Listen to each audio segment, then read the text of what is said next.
Alors Gérald, tu peux nous expliquer ce qu'est cet engin-là? C'est une maquette du rover Idefix qui va aller sur Phobos. C'est une mission qui va décoller l'année prochaine du Japon. Il a un rôle avant tout d'éclaireur, avant que la sonde NMX aille prélever un échantillon, ce qui sera plus tard ramené sur Terre. Après, il est capable aussi de faire un petit peu de science. Donc, il a à bord un spectromètre Raman qui va permettre d'analyser un petit peu le sol. Et ceci, c'est un démonstrateur technologique. Ça n'a jamais été fait pour l'instant d'essayer de rouler sur un astre aussi petit que Phobos. Alors, on va faire une petite mise en scène pour te montrer comment le rover va arriver sur Phobos. Comme la gravité est très très faible sur Phobos, en fait, on va tout simplement le larguer à 40 mètres d'altitude. Ça reviendrait à le larguer sur Terre à 10 cm d'altitude. Donc, il va rebondir plusieurs fois. Il va finir par se stabiliser, mais on ne sait pas exactement dans quelle position. Et en fait, on a une séquence de retournement qui fait que, quelle que soit la position de départ, Idefix va se retourner et se remettre sur ses jambes.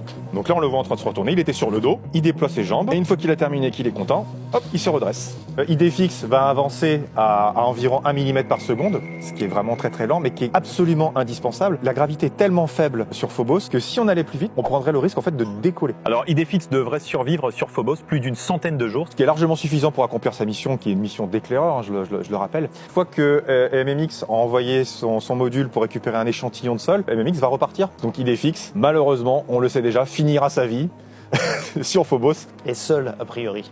Ah, si on découvrait qu'il n'est pas seul, on serait surpris.